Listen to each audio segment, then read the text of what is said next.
اللہ. اب ذرا سے نسبت کو اپنے غریب نواز کی بارگاہ میں رجوع کیجیے اور میرے ساتھ چلیے وادی غریب نواز میں. ایک زائر جب اپنی تمام مرادوں کو لے کر کے اجمیر مقدس آتا ہے تو غریب نواز کی بارگاہ میں ضرور رہ جائے گا. اے چشمے تصور جاگ ذرا, اب چل رہے ہیں غریب نواز بارگاہ میں. اے چشمے تصور جاگ ذرا, اتنا تو اثر پیدا کر لے. اے چشمے تصور جاگ ذرا, اتنا تو اثر پیدا کر لے. اجمیر کا جلوہ سامنے ہو, طیبہ کا نظارہ ہو جائے. اجمیر کا جلوہ سامنے ہو, طیبہ کا نظارہ ہو جائے. اب ہندل ولی عطا رسول کی بارگاہ میں ایک زائر حاضر بارگاہ ہے اور بلند دروازے پر اپنی جبین کو ٹیکتا ہے, چومتا ہے. میرا مخالف کہے گا معین الدین میاں وہ تو سنگ مرمر کو چوم رہا ہے. کوئی دیکھنے والا یہ کہے گا کہ وہ تو سنگ مرمر کا بوسہ لے رہا ہے. میرے بھائی اگر سنگ مرمر کو بوسہ دینے کی ضرورت ہوتی تو کسی ماربل سینٹر میں جاتا. اتفاق سے کیا کہ راجستھان کی سرزمین پر سینکڑوں مائنز ہیں, وہیں جا کر کے جو ہے بوسہ دے لیتا. اس کو غریب نواز کی بارگاہ میں آنے کی کیا ضرورت تھی؟ پتا چلا کہ ایک نسبت ہے, ہر نقشے کوہن چموں, ہر نقشے کوہن چموں. آپ کو بچے کہوں گا میں نے وعدہ کیا ہے کہ نسبت کو کھو کے پلاؤ نہیں چاہتا. ہر نقشے کوہن چموں, یہ سوچ کے میں سید, ہر نقشے کوہن چموں, یہ سوچ کے میں سید, شاید میرے خواجہ نے قدموں سے گزارا ہو, اس لیے موقع دے رہا ہوں. عقیدت سید بسمل کی اس منزل پہ پہنچی ہے. عقیدت سید بسمل کی اس منزل پہ پہنچی ہے کہ جلے جلوے میں خواجہ پیا تم ہو, کہ ذرے ذرے میں جلوہ نما خواجہ پیا تم ہو. اب ایک ظاہر بوسہ دے کر کے غریب نواز کی نسبت سے اندر کی طرف نوری داران میں جاتا ہے. بارگاہ غریب نواز میں کھڑا ہو رہا ہے نوری داران میں. میرے معین میرے مشکل کشا غریب نواز جیسے ہی بارگاہ میں جاتا ہے اور نوری داران میں کھڑا ہوتا ہے تو اس کی آرزوں کی جو ہے تمنائیں جو ہے کروڑ دل لگتی ہیں. مچل کر آرزوں نے مرادوں کی جبیں چومی, مچل کر آرزوں نے مرادوں کی جبیں چومی, جو سنگ در نظر آئے معین الدین چشتی کا نوری داران میں ظاہر ہے. پھر کہتا ہے معین الدین حسن عالم پناہے, کافی ہو رہا. معین الدین فارسی کا بہت آسان سا ہے. معین الدین حسن عالم پناہے بسوئے غریبہ, میری طرف آپ کا کرم ہو. بسوئے ماں غریبہ ایک نگاہ ہے, یہ کہتا ہوا اندر داخل ہو رہا ہے. سرکار کے سرانے کھڑا جاتا ہے, کہتا کیا ہے؟ مولائے من, خضر من, آقائے من, دین من, میں تیری بارگاہ میں حاضر خدمت ہوں. کرو کرو میری فریاد یا غریب نواز, سنو سنو میری فریاد یا غریب نواز. میرے معین میرے مشکل کشا غریب نواز, ہر ایک حال میں حاجت روا غریب نواز. یہ ظاہر کہہ رہا ہے سرانے کھڑے ہو کر کے, سر پر مصیبتوں کی گھٹا گر کے آئی ہے, سر پر مصیبتوں کی گھٹا گر کے آئی. اس کو دیکھیے, سر پر مصیبتوں کی گھٹا گر کے آئی ہے, جلدی مدد کو آئی ہے خواجہ دعائی ہے. یہ کہتا ہوا پائخانے جا رہا ہے, تمہارے در پہ مروں مر کے خاک بن جاؤں. جس کا دیکھیے, تمہارے در پہ مروں مر کے خاک بن جاؤں, نہ کرنا در سے خدا را جدا غریب نواز. یہ کہتا ہوا بوسہ دیتا ہوا الوداع الوداع یا معین الحق, الوداع الوداع یا معین الحق الدین, الوداع الوداع. باہر آ رہا ہے, باہر آ رہا ہے. اس کے دل کی عمیق گہرائیوں سے چند دعائیہ کلمات نکل رہے ہیں. کیا نکل رہے ہیں؟ ہے جبین شوق کا بھی، ہے جبین شوق کا بھی دنیا میں ایک ٹھکانہ، رہے حشر تک سلامت تیرا سنگ آستانہ. ہے جبین شوق کا بھی، ہے جبین شوق کا بھی دنیا میں ایک ٹھکانہ، رہے حشر تک سلامت تیرا سنگ آستانہ. وہ سحر کبھی بھی آتی کہ چراغ بجھتے بجھتے، وہ سحر کبھی بھی آتی کہ چراغ بجھتے بجھتے تیرے سنگ در پہ بنتا میرے غم کا آشیانہ. یہ تو آپ کو میں نے خاکہ پیش کیا کہ ایک زائر جب بارگاہ میں جاتا ہے، ہمارے لیے تو غریب نواز کی بارگاہ جو ہم سب سے اعلیٰ افضل نسبتاً لہٰذا اس انداز میں جاتا ہے. ایک میں نے ماڈل آپ حضرات کے سامنے پیش کیا ہے، اور اس کے بعد دیکھیں نسبت کس کس انداز میں کروڑ بدل کر کے کون کون سی شکل اختیار کرتی ہے.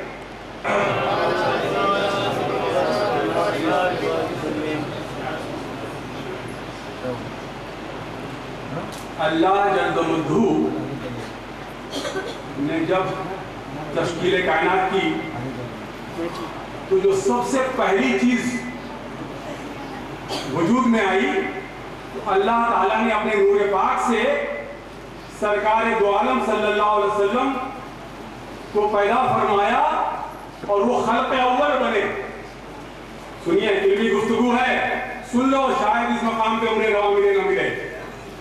خلق اول کے طور پر سرکار دو عالم کو اپنے نور پاک سے بنایا اور عالمی نور میں رکھا اور کیا کہا؟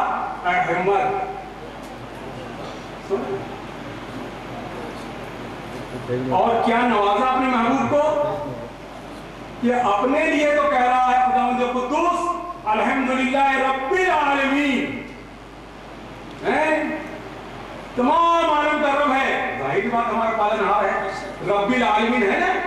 اور اپنے محبوب کے لیے کیا کہہ رہا ہے؟ نسبت دیکھیے، نسبت کے معنی عام فہم تعلق. اب اس کو جتنی گہرائی دیکھیے، پیار، محبت، انسیت وغیرہ وغیرہ ہے نسبت ہے. اور اپنے محبوب کا کیا کہہ رہا ہے؟ وما ارسلناک الا رحمۃ للعالمین. اپنے لیے کہہ رہا ہے رب العالمین، محبوب کے لیے کیا کہہ رہا ہے؟ رحمۃ للعالمین، تمام عالموں کے رحمت بنا کر بھیجے گئے. یہ سوچ دیکھ رہے ہیں. اور اس کے بعد چلیے، جب حضرت آدم سے لے کر کے تمام انبیاء علیہ السلام ہوتے تھے بزرگان دین تک، کس کس انداز میں نسبت کہاں سے ہمارے سامنے کس کس انداز میں ہو، اس کا ذرا سا جو ہے آپ دیکھیں اور اپنے قلب و جگر کو سنبھال کر رکھیے تاکہ ہمارے الہی آپ پر نازل ہو، اس کا فیض آپ پر جاری ساری ہو جائے. حضرت آدم علیہ السلام تقریباً 400 سال تک روتے رہے، دعا کرتے رب العزت کی بارگاہ میں ان کی توبہ قبول ہو جائے. آسمان کی طرف دیکھ نہیں رہے تھے کہ کس منہ سے اللہ تعالیٰ کی طرف اپنے کو دیکھے. مختصر ایک بیت یاد آیا کہ عرش معلیٰ پر اللہ تعالیٰ کے ساتھ انہوں نے ایک چیز دکھی ہوئی. وہ کیا چیز تھی؟ لا الہ الا اللہ محمد رسول اللہ. دوسرا دیکھیے، لا الہ الا اللہ محمد رسول اللہ صلی اللہ علیہ وسلم. اور میں عرض کر دوں کہ دونوں اگر حروف کو ملا دیجئے لا الہ الا اللہ کو اور محمد رسول اللہ کو 12 ہیں. یہ دیکھ لیجئے. تو جیسے ہی حضرت آدم علیہ السلام کو اس کا خیال آیا، انہوں نے کہا باری تعالیٰ میرے پالنہار، میرے رب قدیر، میں آپ کے رسول پاک کا صدقہ لاتا ہوں، میری دعا کو قبول فرمائے اور میری توبہ قبول فرمائے. یہ کہنا تھا کہ اللہ تعالیٰ نے حضرت آدم علیہ السلام کی توبہ قبول فرمائی. یہ نسبت. اب آپ اور ذرا چلیں. حضرت موسیٰ علیہ السلام اپنے بھائی حضرت ہارون علیہ السلام کے ساتھ مدینہ تشریف فرما ہوئے.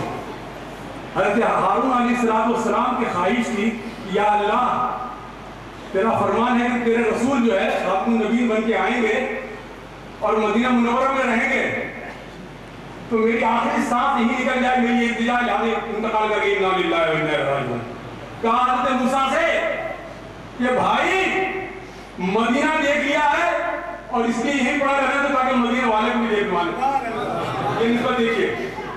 حضرت سلیمان تخت سلیمانی پر ہے، پرواز کر رہے ہیں، شہر مدینہ آیا فوراً اتر گئے. حقیقتاً شہر مدینہ ہے.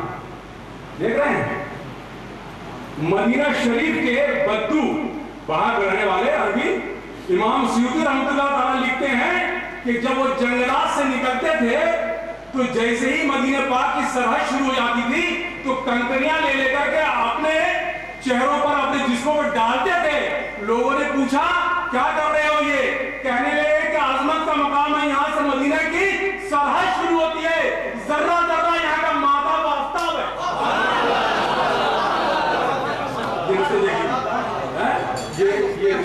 یہ نسبت ہے. حضرت امام مالک فرماتے ہیں اپنے متوسلین کے ساتھ مدینے کے گلیوں سے گزر ہو رہا تھا, جاتے جاتے ایک قدیم دیوار نظر آئی, اپنے متوسلین سے کٹ کر کے جا کر کے اس دیوار کو ہاتھ سے بوسا کیا. لوگوں نے پوچھا سرکار یہ کیا ماجرا ہے؟ کہنے لگے بھائی یہ قدیم دیوار ہے, ہو سکتا ہے میرے سرکار کا گزر یہاں سے ہوا ہو, انہوں نے اپنا دستے کرم اس پر رکھ دیا اور یہاں سے بوسا دے رہا ہوں. نسبت دیکھیے, نسبت دیکھیے. حضرت ایوب انصاری رحمۃ اللہ تعالیٰ رضی اللہ تعالیٰ عنہ کہ آبا اجداد, اس کو ہندی بولتے پوروج, بڑے مالدار تھے, بڑے سخی تھے, بڑے مؤثر تھے اسلام سے قبل. اللہ جس کو ہدایت دے دے. انہوں نے کہا خط لکھو کہ اے اللہ کے نبی میں نے تمہیں دیکھا نہیں ہے مگر میں تم پر ایمان لا رہا ہوں. کل قیامت میں جب میرے ماں باپ میرا ہاتھ چھوڑ دیں, آج کل انسان مایا موڑ کھڑا ہوا ہے, لکھتے ہیں اس خط کا لکھو پایا کہ جب قیامت میں کل میرے ماں باپ میرا ساتھ چھوڑ دیں تو خدا را آپ مجھے اپنے دامن میں پناہ دے کر رہے ہیں اور جنت میں جائے میرے ساتھ. لہذا اس خط کو لکھا اور محفوظ کرنے کے لیے چمڑے کا کھول میں اسے دیا گیا اور وصیت کر دی اور اپنے خزانے خاص سے ایک مکان تعمیر کیا دو تلہ. یہ تاریخ اسلام شاہد اس بات کی کہ میرے بعد جب سرکار دو عالم صلی اللہ علیہ وسلم تشریف لائے مدینہ اسی مکان میں قیام سرکار کا ہوگا, اور جب وہ آئے تو یہ میرا خط نہیں دے دیا جائے. لہذا حضرت ایوب انصاری رضی اللہ تعالیٰ عنہ جب سرکار آئے تو لے کر کے جب خط گئے تو سرکار نے کہا میرا خط دو. علم الغیب دیکھیں, سرکار فرما رہے ہیں لاؤ لاؤ میرا خط دو اور تم لوگ شاہد رہیں انشاءاللہ میں انہیں اپنے ساتھ جنت لے جاؤں گا. اور تاریخ بتاتی ہے کہ جب سرکار دو عالم صلی اللہ علیہ وسلم ہجرت فرما کے پہلی بار مدینہ منورہ آئے تو اٹھنی میں سوار تھے, اٹھنی میں جا کر وہیں کا قیام کیا جہاں پر انہوں نے جو محل بنایا تو سرکار کے لیے. تو یہ رسول کا ایک انداز اور ہے. اب چلیے میں آپ کو خانہ کعبہ میں لے چلتا ہوں. آپ نے حضرت ابراہیم علیہ السلام کا نام سنا, خلیل اللہ کے نام سے جانے جاتے ہیں. یہ نسبت دیکھیے کہ اللہ کے گھر کو جب انہوں نے تعمیر کیا اللہ تعالیٰ ان سے اتنا خوش ہوا, جانتے کس طرح سے نوازا کہ جہاں پہ مقام ابراہیم دیکھا ہے جو حجاج کرام گئے ہوں گے, مقام ابراہیم مصلی قرآن کہتا ہے کہ حضرت آدم کے مقام ابراہیم کو اپنی سجدگاہ بناؤ. مقام ابراہیم مصلی قرآن کہتا ہے کہ نہیں کہتا ہے. دیکھیے یہ نسبت جب آپ جو ہے صفا مروہ کے درمیان جو ہے جو صحیح کرتے ہیں وہ بھی تو ایک نسبت ہے. حضرت حاجہ آپ تو ہے ہی نہیں نا, لیکن ان کی سنت کو نہ کرتے ہیں, نہیں کرتے, یہ بھی ایک نسبت ہے کہ نہیں. اب آپ چلیے غریب نواز کی بارگاہ جب مدینہ منورہ سے تشریف لے آئے ہیں, جب لاہور شریف جاتے ہیں تو نسبت کے طور پر حضرت عطا گنج اجوری رحمۃ اللہ تعالیٰ بارگاہ میں حاضر ہوئے اور وہاں پر آپ نے 40 دن تک جو عبادت کی. جب آپ کو محسوس ہوا یہ بافیض دربار ہے آقا کی, تو جب چلے تو کہہ کے چلے گنج بخش فیض عالم مظہر نور خدا, پیر پیرا پیر کامل مظہر نور خدا. اس انداز کی نسبت پیش کرتے ہوئے اجمیر مقدس آئے. یہ ایک نسبت تھی. اب جب ہم جاتے ہیں 12 غریب نواز میں ہم نے آپ کو سفر کرایا تو آپ نے دیکھا ہوگا کہ جیسے ہی آپ بلند دروازے جائیں گے تو وہ حیدرآباد کے نظام کی تعمیر کردہ ہوا وہ گیٹ ہے جو غریب نواز کی طرف ایک غلامی کے پٹے کے طور پر نشاندہی کرتا ہے. وہ انہوں نے اپنے غلامی کا ثبوت اس بلند دروازے کو تعمیر کر کے دیا. اندر جب جا رہے ہیں مختلف سلطنت مغلیات کی بنائی ہوئی تعمیر کے تمام مساجد ہیں, شاہجہانی مسجد ہے, عالمگیری مسجد ہے, اکبری مسجد ہے وغیرہ وغیرہ. اولیاء کرام جب آئے گرچہ ان کی مٹھی میں خدائی ہوتی ہے اور ٹھوکر میں زمانہ ہوتا ہے, مگر انہوں نے خراج عقیدت کیا پیش کی کہ جب سرہن شریف کے امام تشریف لائے تو نوری داران کے سامنے ایک برگد کا پیڑ لگایا, کہا سرکار جب تک یہ ہرا بھرا رہے مجھ غریب پر آپ کی نظر کرم رہی ہے. سرکار کے پائیدان جائے شبلی کا درخت ہے, جب مخدوم کچوچا آئے کہ میرے مالک و مختار یہ میں اس عقیدت سے لگا رہا ہوں کہ سرکار جب تک یہ ہرا بھرا رہے مجھ غریب پہ آپ کی نظر کرم رہے. اور آپ ایک دو بار اور سن لیجئے بزرگان دین کی تاکہ نسبت پوری طرح آپ کو سمجھ میں آ جائے. جب حضرت امام خسرو رحمۃ اللہ تعالیٰ علیہ حضرت خسرو رحمۃ اللہ تعالیٰ علیہ کو جب ولی قلندر شاہ رحمۃ اللہ تعالیٰ علیہ کے واقعے کے ساتھ جو حال ہے, جب سرکار دو عالم صلی اللہ علیہ وسلم کی بارگاہ میں حاضر ہوئے تو سرکار نے پوچھا کہ خسرو کیا بات ہے یہاں کیسے؟ تو آپ اور ہمارا جیسا اگر مسلمان ہوتا مومن ہوتا تو جانتے کیا کہتا, ارے سرکار آپ ہی کو بھی ملنے آئے تھا, آپ مل گئے تو اب کیا ہر چیز مل گئی. لیکن قربان جاؤ اس نسبت پر کہ خسرو حضرت خسرو نے کیا کہا کہ سرکار پیر کی تلاش, فرمایا کہ سرکار پیر کی تلاش ہے. وہاں پر بھی پیر کو نہیں چھوڑا. کیوں؟ ان کو معلوم تھا کہ پیر ہی وہ ہمارا مرکز ہے جو اس نے اس کا پتہ دیا ہے. انہی کا ایک واقعہ ہے بہت مشہور, درود شریف پڑھ اللہم صلی وسلام علیک یا رسول اللہ. محمود پاک نے کہا کہ حضرت خسرو ایسا کرو بابو کہ پرانی دہلی چلے جاؤ اور کچھ سامان لے آؤ. کہا جی سرکار توجہ چاہوں گا. بازار جا رہے ہیں, دیر پہ دیر ہوتی چلی جا رہی ہے, دیر پہ دیر ہوتی چلی جا رہی ہے, شام ہو گئی, امیر خسرو واپس نہیں لوٹے. جب لوٹے تو محمود پاک نے کہا کہ ارے بیٹا خسرو کیا بات بڑی دیر کر دی. سنیے توجہ چاہوں گا. کہنے سرکار بات اصل میں یہ تھی کہ سامان جب لینے گیا تو دیکھا کہ کسی اللہ کے ولی کا جنازہ جا رہا, توجہ چاہوں گا, دیکھا کہ کسی ولی کا جنازہ جا رہا ہے. وہاں پہ تو سرکار ٹھیک تھا, لیکن جب مجھے یہ معلوم ہوا کہ ان بزرگ کا یہ قول تھا کہ جو شخص میرے جنازے کا کندھا لے گا اس کو اللہ تعالیٰ جنت دے گا, کہ جیسے ہی وہ بات میرے کان میں پڑی میں دوڑ کر کے کسی کے گھر میں داخل ہو گیا اجازت لے کر کے, اور آخری کمرے میں جا کے اپنے کو بند کر دیا. آخری کمرے میں جا کر کے میں نے اپنے آپ کو بند کر لیا. اور جب مجھے پوری طور پہ یہ اطمینان ہو گیا کہ جنازہ چلا گیا ہوگا تب میں نے دروازہ کھولا اور سرکار یہ تمام سامان لے کر کے میں آپ کے خدمت میں حاضر ہوا ہوں. محبوب پاک نے پوچھا سمجھ تو گئے؟ محبوب پاک نے پوچھا آخرکار بیٹا یوں کیوں کیا؟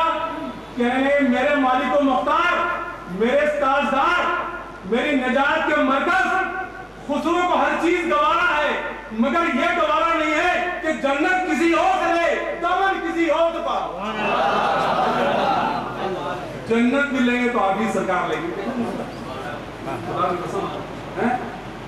اور آج کی نسبت کیا ہے, آج کے زمانے کی نسبت کیا گئی, اس کا بات سمجھ میں آ گئی ہے. اور واقعات بہت سے ہیں, وقت نہیں ہے. اور آج کی نسبت کیا ہے کہ ابھی 2 دن پہلے ایک ہم لوگ جو ہے وقتی طور پر ایک مصیبت کے شکار ہو گئے, اور زندگی میں پہلی بار مومن میاں کو کہنا پڑا بھیا سب لوگ مل کے تعاون کر لو, جبکہ پہلے سب سے پہلے میں نے دیا. تو جانتے ہو اس کا نتیجہ کیا ہوا؟ وہ نسبت کہاں تک پہنچی کہ کثیر تعداد کی ضرورت روپے کی اس کا آدھا بھی نہیں ہوا. یہ ہماری آپ کی نسبت ہے.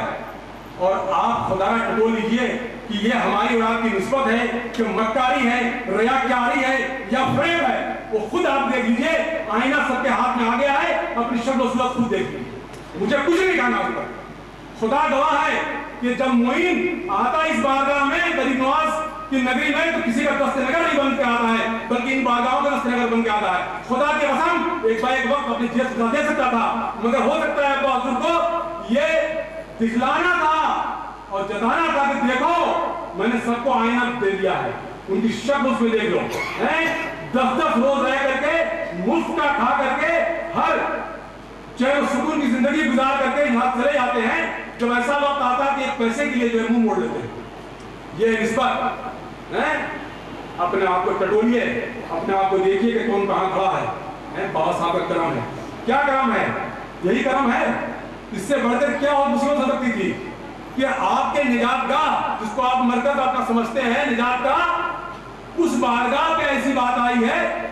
عجیب واقعات تو ایسے ایسے خدا کا وقت نہیں ہے کہ آپ لوگوں کی جو نسبت جو ہے باہر ہو جائے. اگر بتا دوں باہر ہو جائے. جب ایسی باتیں آتی ہیں جو پیسے کی بات آتی ہے تو کہتے ہیں بھیا کچھ نہیں ہوگا جو بھی ہے. اور ویسے تو بابا کا کرم ہے، یہ کرم ہے اور یہ نسبت آپ کی جو ہے. بہرکیف مجھے اتنا ہی کہنا تھا کہ آپ حضرات سے کہ خدا را یہ سب چیزیں چھوڑ دیجئے. جو میں نے واقعات بیان کیے اس روشنی میں اپنے کو دیکھیے اور پرکھیے اور کوشش کیجئے کہ اس کا کم سے کم 1% بھی اپنی زندگی میں اتار لیں گے تو میں سمجھتا ہوں آپ کا ایمان بھی نکھر جائے گا اور عقیدت بھی نکھر جائے گی اور نسبت بھی نکھر جائے گی. لہذا اس موضوع کو اس شعر سے میں ختم کرنا چاہوں گا کہ بھروسہ اس کو کہتے ہیں. بھروسہ اگر نسبت ہے تو سچی، اگر آپ پیدا کر لیے تب توبہ کر کے کہ بھروسہ اس کو کہتے ہیں گناہگاروں نے محشر میں. بھروسہ اس کو کہتے ہیں گناہگاروں نے محشر میں خدا کے سامنے تم کو پکارا یا رسول اللہ.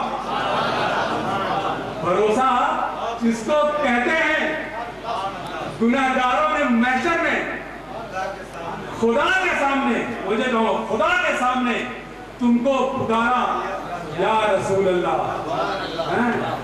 یہ تو ایک بات نسبت ختم ہو گئی. اب اس کتنا میں کیا جی 5-7 مجبور ہوں کچھ بات کہنے کے لیے. ایک تو یہ بتا دوں کہ آج کل عجیب و غریب ہوا چل پڑی ہے. میرا کام ہے اصلاح کر دینا. میں گناہگار ہوں، اپنی اصلاح کرتا پھرتا ہوں بتا کر کے کہہ کر کے، اور شاید کہ تیرے دل میں اتر جائے میری بات. آج کل فقیر بننا، پیر بننا، ولی بننا اور آخر میں بابا بننا 1 منٹ کا کام ہے. 10 تسبیح، 1 چوگا، 1 ٹوپی، اور آج کل تو ایک کھلونا سا آ گیا ہے مارکیٹ میں، وہ آ گیا بس بن گئے. یہ آج کل کا دور ہے. اور پہلے زمانے میں اگر کوئی بابا اپنے مرید دیتا تھا اس کا حشر کیا آپ جانتے ہیں؟ حضرت قطب الدین بختیار کاکی رحمۃ اللہ تعالیٰ علیہ نے ابا حضور نے یہ بیان کیا، ان کی بات کا بیان کر رہا ہوں. بڑا چھوٹا سا واقعہ لیکن عبرتناک ہے. سب کاموں سے سن لیجیے، چاہے میں بابا بنوں چاہے آپ بابا بنے، پھر اپنے پٹول لیجیے. بابا قطب نے سرکار غریب نواز کو ایک خط لکھا اور آخر میں یہ لکھ دیا فقیر قطب الدین. جب غریب نواز کو وہ خط ملا تو فرمایا کہ چلو آج پتہ چل گیا کہ میرا قطب فقیر بھی ہو گیا ہے. جملہ دیکھیے، فرمایا کہ چلو بھائی آج پتہ چلا کہ میرا قطب فقیر بن گیا ہے. دیکھ رہے ہیں آپ، تو اتنا آسان نہیں ہے. ویسے اگر دنیا کی حوث ہے تو اس کے لیے بڑی بہت سی رائے ہیں، مگر خدا کے واسطے دین کو اور ان روحانی مرکزوں کو آپ ناپاک نہ کریں، چاہے وہ میں ہوں چاہے کوئی ہو. اور اس کے لیے بہت ہی خوبصورت ایک واقعہ آپ حضرات نے حضرت جلال الدین رومی رحمۃ اللہ علیہ کا نام سنا ہے؟ مثنوی شریف، ان کا ایک واقعہ سن لیجیے، آپ کی روح جھوم اٹھے گی اور جو حضرات کے اس میں ملوث ہوں گے وہ توبہ کر لیں گے آج ہی. درود شریف پڑھیں اللہم صلی علی سیدنا و شفیعنا مولانا محمد وعلی آلہ وصحبہ وسلم صلاۃ و سلام علیک یا رسول اللہ. وہ واقعہ کچھ اس طرح لکھتے ہیں حضرت روم ایک شکاری جنگل میں شکار کے لیے گیا. دن بھر گھومتا رہا, بھٹکتا رہا, دوڑتا رہا, ایک بھی شکار ہاتھ نہیں آیا. تھک ہار کر کے تیر اور تسبیح تمام لیے ہوئے واپس آ گیا گھر. جب واپس آ گیا گھر تو اس کو ایک ترکیب سوچی اور اس پلاننگ کے تحت دوسرے دن پھر وہ چلا شکار کے لیے. وہ کیا پلاننگ ہے سنیے گا. اس نے ایک بزرگ کا لباس پہنا. حضرت روم بیان کرتا ہی ہے اور کوئی نہیں کر رہا. اس نے ایک بزرگ کا, ایک ولی کا لباس پہنا اور اس نے اپنے تیر کو اور ترکش کو اس لباس میں چھپا لیا اور جنگل میں چل پڑا. لہذا جنگل میں جا کر ایک جگہ وہ بیٹھ گیا. اب وہی جنگل ہے, وہی جگہ ہے اور وہی جانور ہیں جو کل اسے ایک بھی نہیں ملے تھے. اور آج تھوڑی دیر کے بعد وہ کیا دیکھ رہا ہے کہ دھیرے دھیرے جنگل سے ہرن وغیرہ اور تمام جو جانور ہیں جو مانوس ہوتے ہیں ایسے لوگوں سے, اللہ والوں سے, وہ دھیرے دھیرے آ کر کے اپنا چرنا پھرنا ٹہلنا وغیرہ کرنے لگے چاروں طرف آتے ہیں. اب اس شکاری نے جب دیکھا کہ ایک ہرن قریب آیا تو اس نے اپنے ترکش سے دھیرے سے لباس سے تیر نکالا اور جیسے وہ ہرن اس کے سامنے آیا اسے تیر چلا دیا. توجہ چاہوں گا, تیر چلانا تھا کہ وہ ہرن زخمی ہو گیا, مرا تو نہیں, زخمی ہو گیا. لہٰذا یہ سبق کی بات ہے, اس لیے یہ واقعہ ہے. اس کو اپنی زندگی میں دیکھیے. وہ اس وقت بادشاہ وقت کے پاس وہ ہرن گیا. اس نے کہا بادشاہ سلامت, اس شکاری نے میرا شکار کر کے مجھے تکلیف پہنچائی ہے. لہذا بادشاہ وقت نے اس شکاری کو اپنی بارگاہ میں طلب کیا. اس شکاری سے کہا یہ تمہاری کمپلینٹ ہے, بتاؤ تمہیں کیا کہنا ہے. اس نے کہا میرے مالک, میرے بادشاہ, میں نے کوئی جرم نہیں کیا ہے, میں شکار ہوں, میرا کام شکار کرنے کا ہے. بادشاہ وقت نے ہرن کی طرف دیکھا, کہا حضور مجھے اس سے مطلب نہیں ہے. انہوں نے بالکل صحیح کہا, یہ شکاری ان کا مقصد شکار کرنا ہے, مگر پہلے روز یہ اپنے اصلی لباس میں آئے تھے. مجھے ان سے شکایت یہ ہے کہ پہلے روز, توجہ چاہوں گا, پہلے روز یہ اپنی اصلی شکل میں آئے تھے, مگر دوسرے روز اللہ کے ولی کے شکل میں آئے جو کبھی بھی دھوکہ نہیں دیتا ہے, وہ مجھے خدا میں مصروف رہتا ہے.